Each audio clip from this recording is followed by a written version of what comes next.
What is going on, Rushed Antics? Welcome on back here to another Bible reading. We've got Trent with us today. He's going to sit in while we read. And we're starting here on Genesis 35. The previous chapters are on the channel. Other chapters lie in there as well, so check it out. As always, if I mispronounce something or just say something weird, yep, it might happen. Because it's pretty wild in these ones, the pronunciations. So let's get it. Starting Genesis 35:1. Then God said to Jacob, "Go up to Bethel and settle there, and build an altar there to God, who appeared to you when you were fleeing from your brother Esau."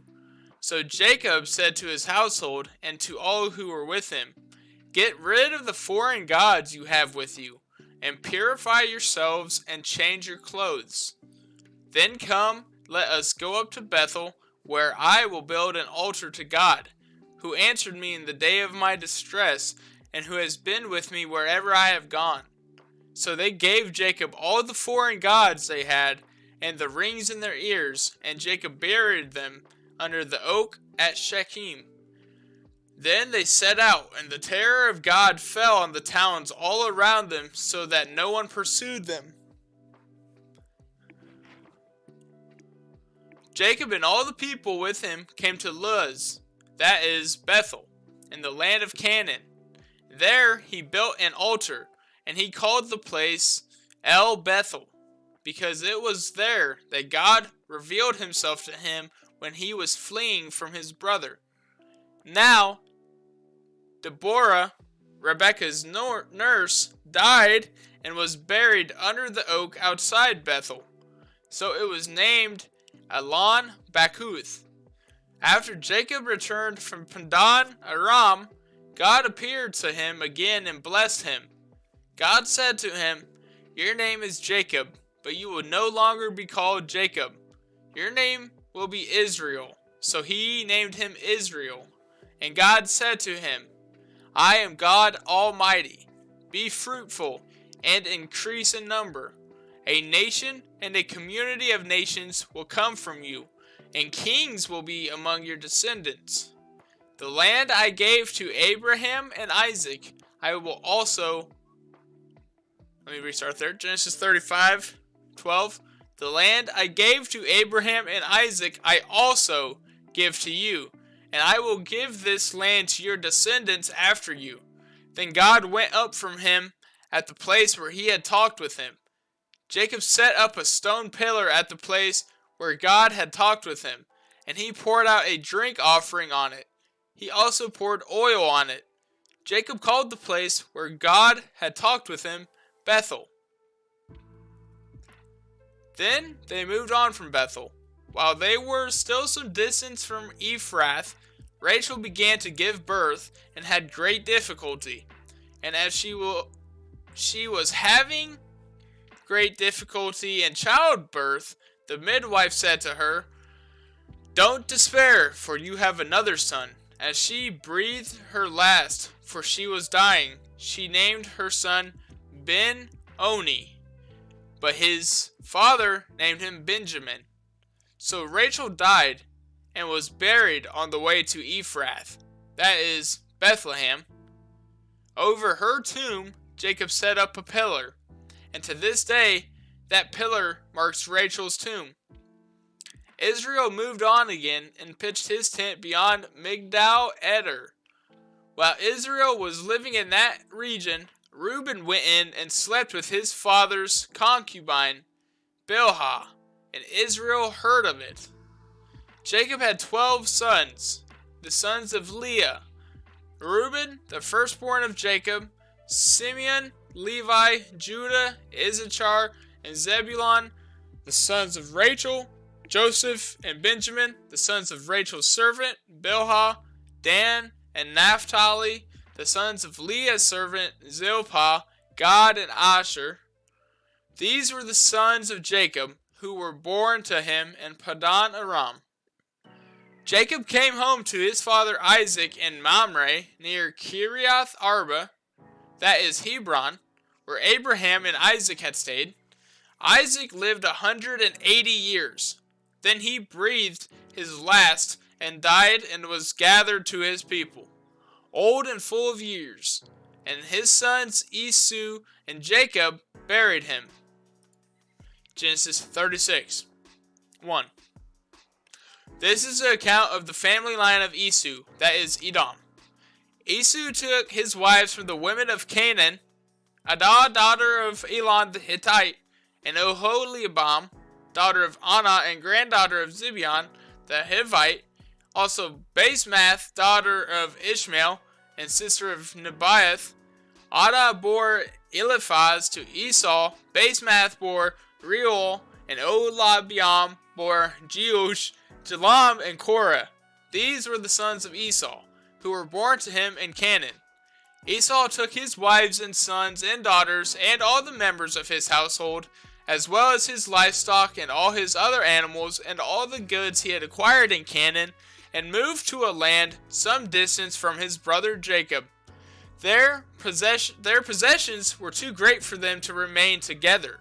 The land where they were staying could not support them, both because of their livestock. So Esau, that is Edom, settled in the hill country of Seir. This is the account of the family line of Esau, the father of the Edomites in the hill country of Seir. These are the names of Esau's sons: Eliphaz, the son of Esau's wife, Adah, and Reuel, the son of Esau's wife Basemath. The sons of Eliphaz: Timon, Omar, Zepho, Gatam, and Kenaz. Esau's son Eliphaz also had a concubine named Timnah, who bore him Amalek. These were grandsons of Esau's wife Adah. The sons of Reuel: Nahath, Zerah, Shema, and Mizah. These were grandsons of Esau's wife Basemath. The sons of Esau's wife Oholibama, daughter of Anna and granddaughter of Zibeon, whom she bore to Esau: Jeush, Jalam, and Korah. These were the chiefs among Esau's descendants. The sons of Eliphaz, the firstborn of Esau, chiefs: Timon, Omar, Zepho, Kenaz, Korah, Gatam, and Amalek. These were the chiefs descended from Eliphaz and Edom. They were grandsons of Adah. The sons of Esau, son of Reuel, chiefs: Nahath, Zerah, Shema, Mizah. These were the chiefs descended from Reuel and Edom. They were grandsons of Esau's wife Basemath. The sons of Esau's wife Oholibama, chiefs: Jeush, Jalam, and Korah. These were the chiefs descended from Esau's wife Oholibam, daughter of Anna. These were the sons of Esau, that is Edom. These were the chiefs, their chiefs. These were their sons of the Seir, the Horite, who were living in the region: Lotan, Shobal, Zibeon, Anna, Dishan, Ezer, and Dishan. These sons of Seir and Edom were Horite chiefs. The sons of Lotan: Hari and Hamam. Timnah was Lotan's sister. The sons of Shobal: Alvan, Manahath, Ebal, Shepho, and Onam. The sons of Zibeon: Aya and Anna. This is the Anna who discovered the hot springs in the desert while he was grazing the donkeys of his father Zibeon. The children of Anna: Dishan and Oholibama, daughter of Anna. The sons of Dishan: Hemdan, Ishban, Ithran, and Keran. The sons of Ezer: Bilhan, Zavan, and Achan. The sons of Dishan: Uz and Aran. These were the Horite chiefs: Lotan, Shobal, Zibeon, Anna, Dishan, Ezer, and Dishan. These were the Horite chiefs according to their divisions in the land of Seir. These were the kings who reigned in Edom before any Israelite king reigned. Bela, son of Beor, became king of Edom. His city was named Dinhabah. When Bela died, Jobab, son of Zerah from Bozrah, succeeded him as king. When Jobab died, Husham from the land of the Temanites succeeded him as king. When Husham died, Hadad, son of Bedad, who defeated Midian in the country of Moab, succeeded him as king. His city was named Avith. When Hadad died, Samlah from the Mazrekah succeeded him as king. When Samlah died, Shaul from Rehoboth on the river succeeded him as king. When Shaul died, Baal-Hanan, son of Akbor, succeeded him as king. When Baal Hanan son of Akbor died, Hadad succeeded him as king. His city was named Paul, and his wife's name was Mehetabel, daughter of Matred, the daughter of Mehazab. These were the chiefs descended from Isu by name, according to their clans and regions: Timnah, Alva, Jetheth, Ohilibama, Elah, Penon, Kenaz, Timon, Mibzar, Magdiel, and Iram. These are the chiefs of Edom, according to their settlements in the land they occupied. This is the family line of Esau, the father of the Edomites.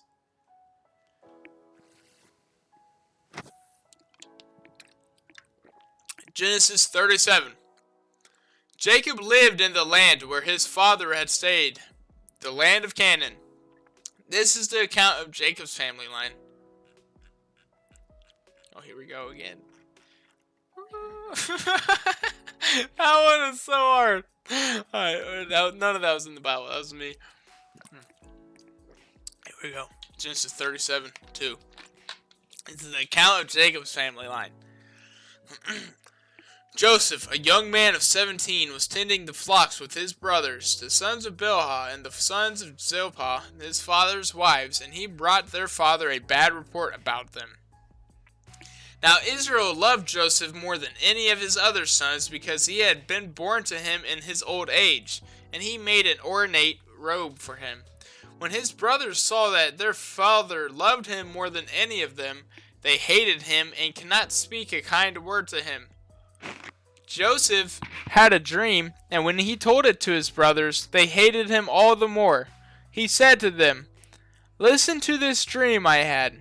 We were binding sheaves of grain out in the field, when suddenly my sheaf rose and stood upright, while your sheaves gathered around mine and bowed down to it."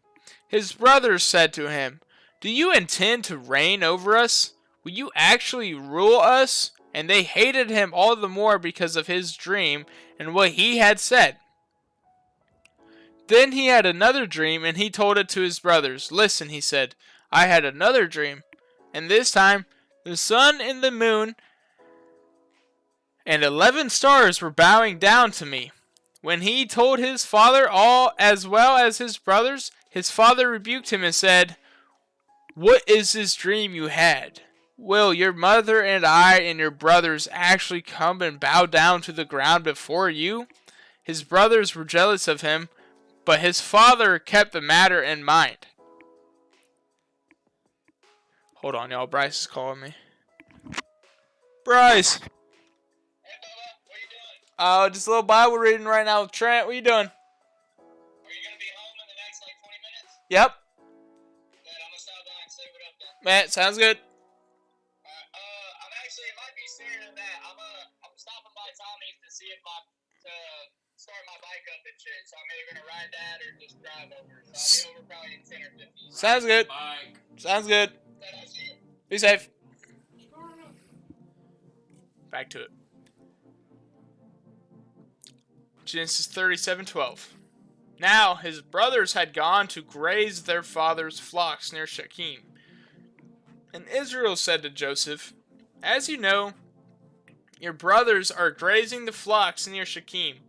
Come, I am going to send you to them." "Very well," he replied. So he said to them, "Go and see if all is well with your brothers and with the flocks, and bring word back to me." Then he sent him off from the valley of Hebron. When Joseph arrived at Shechem, a man found him wandering around in the fields and asked him, "What are you looking for?" He replied, "I'm looking for my brothers. Can you tell me where they're grazing their flocks?" "They have moved on from here," the man answered. "I heard them say, 'Let's go to Dothan.'" So Joseph went after his brothers and found them near Dothan. But they saw him in the distance, and before he reached them, they plotted to kill him. "Here comes that dreamer," they said to each other. "Come, now, let's kill him and throw him into one of these cisterns and say that a ferocious animal devoured him. Then we'll see what comes of his dreams." When Reuben heard this, he tried to rescue him from their hands. "Let's not take his life," he said. Don't shed any blood. Throw him into the cistern here in the wilderness, but don't lay a hand on him." Reuben said this to rescue him from them and take him back to his father. So when Joseph came to his brothers, they stripped him of his robe, the ornate robe he was wearing, and they took him and threw him into the cistern. The cistern was empty, there was no water in it. As they sat down to eat their meal, they looked up and saw a caravan of Ishmaelites coming from Gilead. Their camels were loaded with spices, balm, and myrrh, and they were on their way to take them down to Egypt. Judah said to his brothers, "What will we gain if we kill our brother and cover up his blood? Come, let's sell him to the Ishmaelites and not lay our hands on him. After all, he is our brother, our own flesh and blood." His brothers agreed. So when the Midianite merchants came by, his brothers pulled Joseph up out of the cistern and sold him for 20 shekels of silver to the Ishmaelites, who took him to Egypt. When Reuben returned to the cistern and saw that Joseph was not there, he tore his clothes. He went back to his brothers and said, "The boy isn't there. Where can I turn now?" Then they got Joseph's robe, slaughtered a goat, and dipped the robe in blood. They took the ornate robe back to their father and said, "We found this. Examine it to see whether it is your son's robe." He recognized it and said, "It is my son's robe. Some ferocious animal has devoured him. Joseph has surely been torn to pieces." Then Jacob tore his clothes, put on sackcloth, and mourned for his son many days. Wait, let me read that again. Genesis 37. Then Jacob tore his clothes, put on sackcloth, and mourned for his son many days. All his sons and daughters came to comfort him, but he refused to be comforted. "No," he said, "I will continue to mourn until I join my son in the grave." So his father wept for him. Meanwhile, the Midianites sold Joseph in Egypt to Potiphar, one of Pharaoh's officials, the captain of the guard. Okay, everyone, that's going to wrap it up here for our reading today. Thanks for sticking around. Peace. Jesus loves you. Doses.